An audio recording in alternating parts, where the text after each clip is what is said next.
Alice Black, she feels no shame, and forsooth is she to blame. If we were her, we'd do the same. Alice Black, she feels no shame. Thanks, Alice.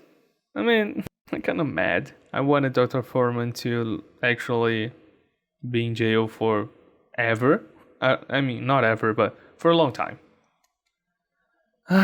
Okay, you granted me the opportunity to continue this game, so it's better to be only good things by now, right? And I can't really recall everyone that I yet have to offer a consultation. So let's see what the future holds us. Good day, Mistress Blagg. Before we start, I must thank you for having used your influence to help me resolve my recent difficulties.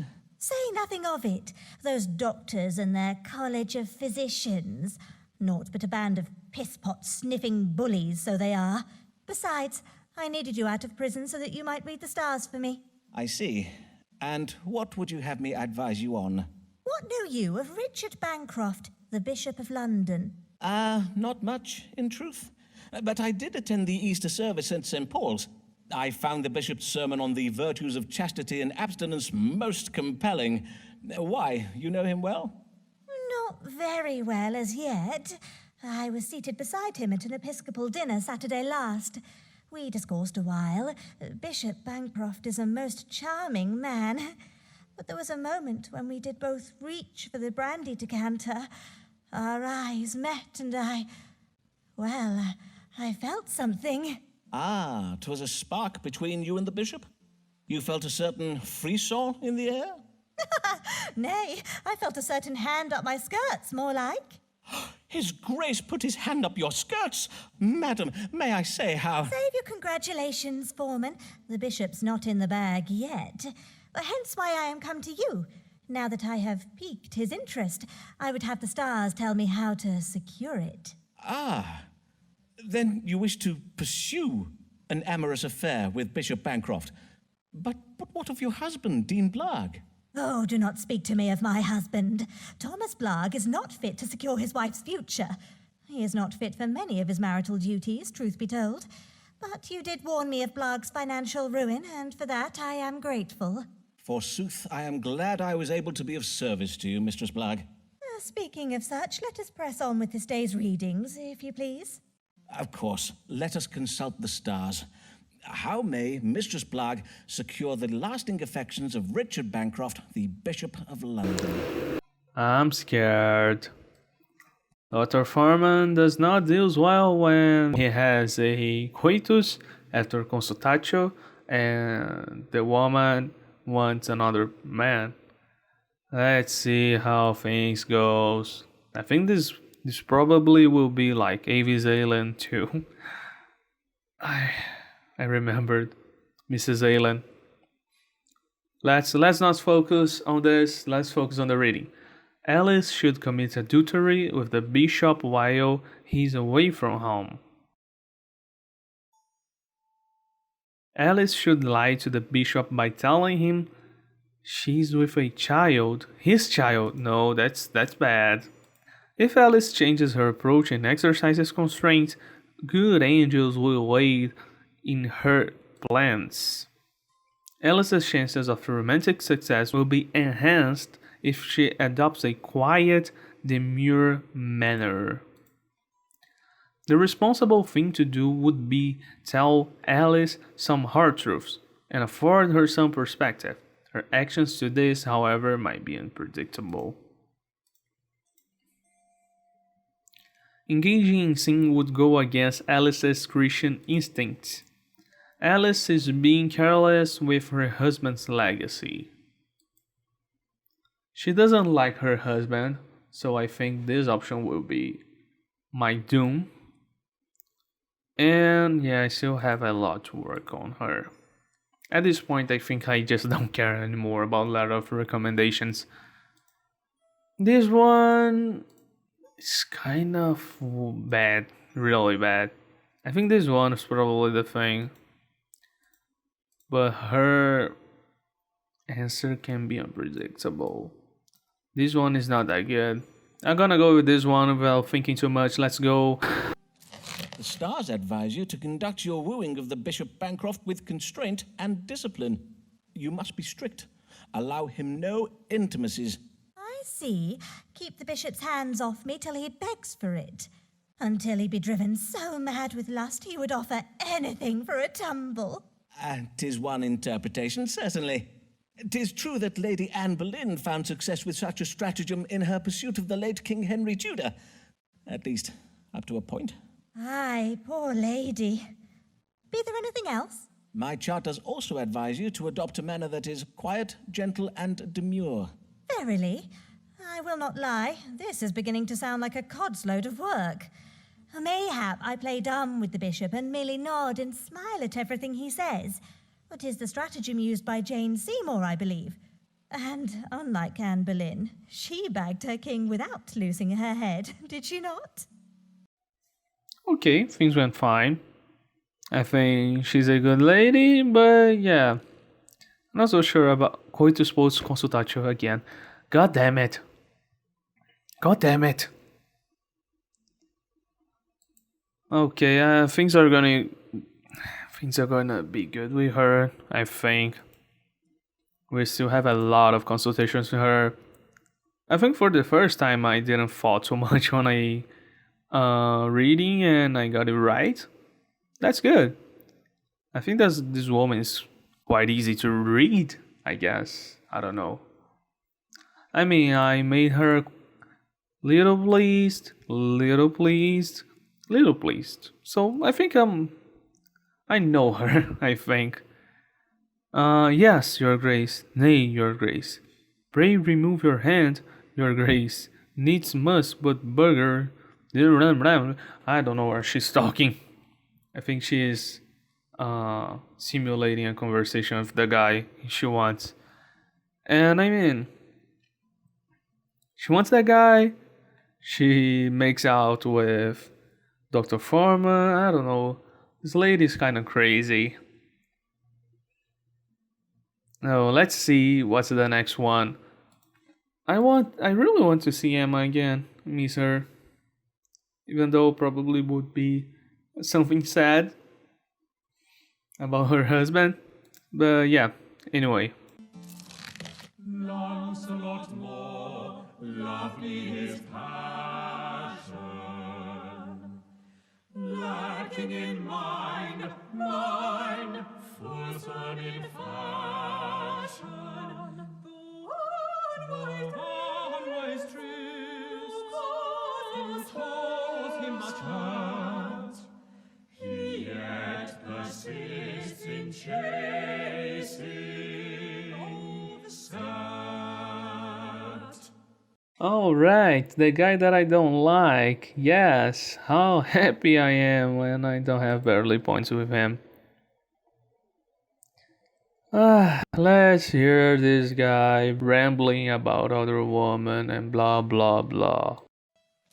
Good day, sir, and well met. Oh, pray tell, did you secure the hand of the golden-haired maiden? Yeah, verily I did. My religious conversion to Puritanism did work wondrous well to win her favour. Ah, then my advice was sound. Aye, after I told her that I thought the Queen dresses like a strumpet, the Pope is the demon son of Satan, and that Will Shakespeare and his players should be driven into the Thames to drown, she became convinced of the purity of my soul. I was made the happiest of men. Then I must congratulate you on your forthcoming nuptials. Will you be having a summer wedding, or...? Congratulate me? Do not congratulate me, Foreman, for I am the unhappiest of men. It was but a day after our engagement was announced that my love became afflicted with the smallpox. Naturally, I was all a terror. Would she perish? So wretched was I with fear, I almost died of fright. Aye, naturally. Smallpox is a most terrible disease. I intend to write a small treatise on the subject. But then, alas, fate struck the cruelest of blows upon my soul. Oh, verily. Poor girl. May she rest in peace. Or re-squeeze in pace, as we Latin scholars say. What? Nay, death would have been a mercy. For once cured, the maid arose from her sickbed bearing hideous scars. Her once fair cheeks, thus so cratered, to make the very moon wane with envy. I see. And now you wish to extract yourself from your engagement, I presume. Naturally. But her brother and father are fearsome men with a taste for rough sports, and her mother's tongue is as sharp as a barber's blade. I worry that my breach of promise may be taken ill. Then let me see if I may fathom the family's reaction from the stars. What will become of breaking your engagement to this once fair, now pox-scarred maid? This guy's an ass. I said once again that I wouldn't care about letters of recommendation, but now I'm checking it all over again. I'm indecisive about this game. I mean, every game has an objective, and I think I can only follow this one, so I can't really keep away from it. Moore has cause for a hope regarding the young lady's forgiveness. The maiden will bear the dissolution of her engagement with quiet grace. The maiden's father is being careless with his legacy. Indeed, it was most careless of him to bereave his daughter to such a mump-headed snatch grabber.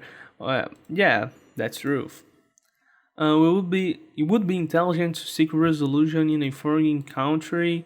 God's punishment is on the way, with Neptune and Mars bringing confusion and war. Moore's breach of promise may result in a sudden change of fortune, his death. Yeah, that wouldn't be so bad. No, I mean, I'm joking. Don't want anybody here to die, but this guy is totally hopeless. So, has a cause for hope regarding the young lady's forgiveness. The maiden will bear the dissolution of her. Okay. That's alright.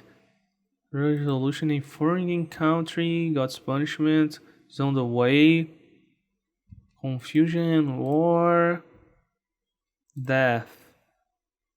I don't think he would be happy to listen about his death, so let's go with this. Ah, good tidings! While the family may well take your decision ill, good angels guide them toward restraint and discipline in their actions. The maid herself will endure it with quiet forbearance. Quiet forbearance? By the saints, what a wondrous creature is she! Verily, I am disappointed that I must break off with her, for truly there is no mountain I would not climb, no trial I would not endure to wed a maid of so sweet a disposition. But I must be brave, and go at once to break the news to her. This guy is really easy to read. Totally. It's a total open book. Even though he took my advice a little ill on the first time and was little pleased. Yeah, I don't think I will have a lot of recommendation with those little points. Anyway, how long will this wretched business take? I pray there be time to take to in a play afterward. Anyway, dude, I don't want to see your face anymore, even though I still have more 3 consultations with you.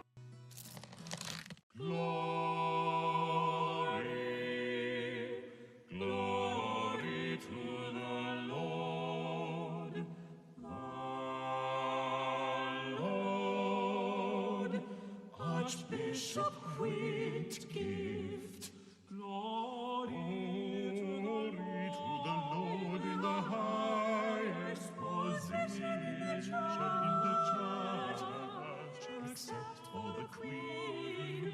Glory to the Lord, Archbishop Whitgift. This guy is new, right? He's not even here. So there's more characters. And this one is an important one. I'm kind of nervous. Let's see what the Archbishop has to say to Dr. Foreman. I don't think there are good things about him. Or is he trouble with something? That's weird. But let's see. Oh, ho there. Be there anyone at home? Is it? By the saints, 'tis none other than Archbishop John Whitgift. Your Grace, I am most honoured by this most unexpected visit. Truly, 'tis most unexpected, as I just so happened to be passing by. Indeed, I was riding by in my carriage when I found myself struck ill. My chaplain did suggest I take rest at the nearest residence, which did so happen to be this small dwelling. Forsooth, these rooms have the look of a physician's consulting chambers. Mayhap you are a doctor? If that be true, then praise be to God for this happy coincidence. A most fortunate coincidence indeed. I am Simon Foreman, a doctor of astrology and physic. At your service, Your Grace. Well then, Dr. Foreman, was it? Perchance you will tell me what ails me. I feel a kind of pain and heaviness in my side, and I know not if this be related, but my skin has of late become most unattractive in appearance. Pain in the right side of the body and sallowness of the skin? Her Majesty did remark upon it most wittily the other day at a meeting of the Privy Council. Your face does serve as a warning to us all, Archbishop. Her Majesty the Queen, verily. A moment, if I may, Your Grace, while I consult the stars. What does cause the suffering of His Grace, the Most Reverend John Whitgift, the Archbishop of Canterbury? Alright, that will be important reading. Has a pain in my side. Okay. Has pain in the side. My skin has become yellow in color. Okay. Cardiac passion characterized by grievous pain in the heart and gnawing sensations throughout the body. The jaundice, I don't know. A condition characterized by color seeping into the skin when the two connect in the gallbladder and okay. This one is the only one that mentioned skin, right? And when he says he has a pain in my side, does it mean the heart? I can't really be sure about this one. And for such a important reading, I will give a careless answer. Because I don't have any medical clue. How nice! I mean, Dr. Foreman is not an example of medical professional, right? So I think I'm in the right role. You are afflicted with jaundice, Your Grace. Yellow bile has seeped into your skin, causing it to become yellow-hued in appearance. 'Tis the jaundice, is it? I see. Pray, have a servant boil this pouch of herbs in water. The liquor is to be injected up the fundament once each day. It should draw the collar away from your skin and into your bowels. William? Excellent. I will have my chaplain see to it. My. Who do we have here? Before you take your leave, Your Grace, I would have my manservant William let blood from your right arm. Indeed. Very well, then. Before you depart, Your Grace, perchance I might trouble you with a request of my own. Good day, sir. My chaplain will settle payment with you anon. Yes. But there's one thing that actually bothered me. He was looking to William, and I mean, there were hearts in his head. I don't know if that means what I think it means. I mean, he's a bishop, he's the archbishop. He shouldn't be involved in relationships, right? But Blake is a bishop, right? And he's married. There wasn't something in the Catholic faith which, if you're a bishop, you can't have a relationship. I can't remember. I don't really know, but anyways. Oh, 35 points. That was pretty good. William Buck, I think he said his manservant number was. I wonder how much Foreman pays him. What? I'm gonna steal my manservant? Come on, dude.